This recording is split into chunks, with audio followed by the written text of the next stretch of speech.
오늘은 이사야 15장의 말씀을 가지고 함께 은혜를 나누기를 소망합니다. 오늘 본문 말씀은 모압에 대한 심판을 경고하는 부분인데요. 여러분, 모압은 어떠한 민족입니까? 모압은 아브라함의 조카 롯과 그의 딸 사이에서 태어난 비극의 산물입니다. 모압과 암몬은 악의 열매였지만 하나님은 그들에 대해서 애통하는 마음을 가지고 계셨습니다. 우리 5절 말씀 한번 보도록 하겠습니다. 내 마음이 모압을 위하여 부르짖는도다. 그 피난민들은 소알과 에글랏 슬리시아까지 이르고 울며 루히 비타킬로 올라가며 호로나임 길에서 패망을 울부짖으니. 하나님이 내 마음이 모압을 위하여 부르짖는도다 라고 말씀하실 만큼 그들에 대한 애통을 표현하셨습니다. 하나님께서는 모압에 대한 애틋함과 국률한 마음을 가지고 계셨던 것이죠. 그들이 하나님 앞에 신실하고 경건하게 살려고 노력했더라면 하나님께서는 그들을 이렇게 심판하지 않았을 것입니다. 이들도 큰 민족을 이루고 좋은 나라를 이루고 살도록 하나님이 돕고 지켜주셨을 것입니다. 하지만 그들은 그렇게 살지 못했습니다. 하나님을 떠나 살았고 이스라엘을 끊임없이 괴롭히고 악에 빠지도록 덫을 놓았습니다. 이스라엘이 출애굽할 때 모압 왕 발락은 거짓 선지자 발람을 통해서 이스라엘 민족을 저주하게 했습니다. 하지만 그 시도가 실패로 끝나자 모압 왕 발락은 시딤에 음란한 여자들을 풀어 놓습니다. 시딤에서 이스라엘 민족은 그 여인들의 꼬임에 빠져서 성적으로 타락하고 죄를 범하게 되죠. 하나님은 그런 이스라엘을 심판하셨고 그곳에서 많은 사람이 죽어나가는 불행한 일이 벌어지게 되었습니다. 이렇게 모압은 이스라엘 민족이 가는 곳마다 악을 저질렀고 그들의 발목을 잡으려고 했습니다. 이스라엘과는 악연으로 얽혀있는 민족이었던 것이죠. 그럼에도 불구하고 하나님은 이들에 대해서 애통한 마음을 가지고 계셨습니다. 지금 이사야 선지자가 예언하고 있던 시절에도 모압은 유다를 둘러싸고 그들을 괴롭히고 하나님을 떠나 살고 있었다는 것이죠. 하지만 이제는 가슴 아프지만 모압을 심판하시겠다고 하나님께서 결단하고 계시는 것이죠. 오늘 우리는 이 말씀을 통해서 하나님의 마음을 깨닫습니다. 하나님은 당신을 떠나 사는 민족까지도 애통히 여기고 가슴을 칠 만큼 가슴 아파하시는데 하나님의 백성들에게는 어떠한 마음을 가지고 계실까요? 우리는 하나님의 아들 독생자 예수 그리스도를 통하여 구원받은 자들입니다. 모압처럼 다른 방법으로 태어난 민족이 아닙니다. 그러므로 하나님은 우리를 특별히 사랑하고 계신다라는 것이죠.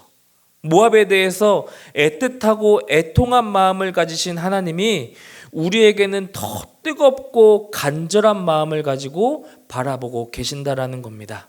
하나님께서 나를 얼마나 사랑하시는지, 하나님의 백성인 나를 얼마나 애틋하게 여기시는지 모압을 통해서 다시 한번 하나님의 음성을 우리는 들을 수 있어야 합니다.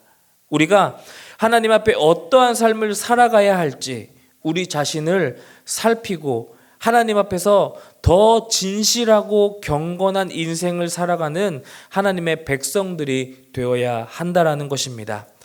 이제 하나님께서는 구체적으로 모압의 심판을 말씀하십니다. 여러분 본문 1절 말씀입니다.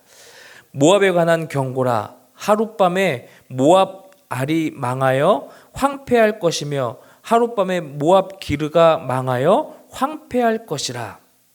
여러분 여기에서 모압 알은 모압의 수도이고 모압 기르는 모압에서 가장 견고한 요새입니다. 모압 알은 지리상 모압의 가장 북쪽에 있고 모압 기르는 가장 남쪽에 있는 도시였습니다. 하나님이 모압 알과 모압 기르를 심판하시겠다라는 것은 수도부터 견고한 요새까지 북쪽에서부터 남쪽까지 심판의 칼날을 휘두를 것이라는 말씀인 것이죠. 철저하게 모압을 심판하겠다는 하나님의 의지의 표현이었습니다.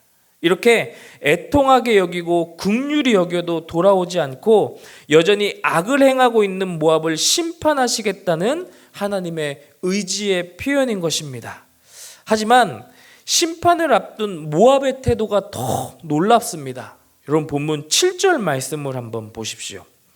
그러므로 그들이 얻은 재물과 쌓았던 것을 가지고 버드나무 시내를 건너리니, 하나님의 심판을 받을 때 물질을 챙기고 버드나무 시내를 건널 것이라는 하나님의 말씀인 것이죠. 이것은 여러분 심판받는 자의 태도가 아닙니다. 하나님의 심판을 경고받았다면 납작 엎드려야 하는 거 아니겠습니까? 하나님, 저에게 은혜와 긍휼을 달라고, 다시는 하나님 앞에 이러한 죄를 범하지 않겠다고, 하나님 다시 한 번만 나를 살려주시면 하나님 앞에 바로 살겠습니다 라고 간절히 기도해야 되는 것 아니겠습니까?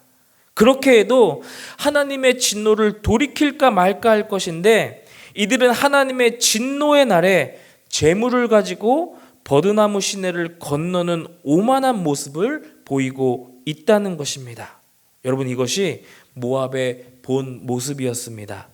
사랑하는 성도 여러분, 오늘 우리는 어떻습니까? 우리가 하나님이 원하지 않는 길을 갈 때 하나님은 우리에게 경고하십니다. 그때 하나님의 경고를 즉시 알아듣고 하나님 앞에 엎드리고 순종하는 믿음의 백성들 되시기를 간절히 소망합니다. 여러분, 물질은 있다가도 없는 것이고 없다가도 얼마든지 채울 수 있는 것인데, 문제는 우리의 믿음이라는 것입니다. 모압처럼 하나님의 사랑과 애통함을 배반하고 끝까지 오만하면 하나님은 그들을 심판하신다는 것입니다. 심판의 날에도 여전히 물질의 마음이 가 있는 그들은 더 이상 사랑의 대상도 애통의 대상도 아니었다라는 것입니다. 모압을 통해 오늘 우리가 살아가야 될 좌표를 다시 한번 정하시고 진실하게 살아갈 수 있는 하나님의 거룩한 백성들 되시기를 간절히 소망합니다.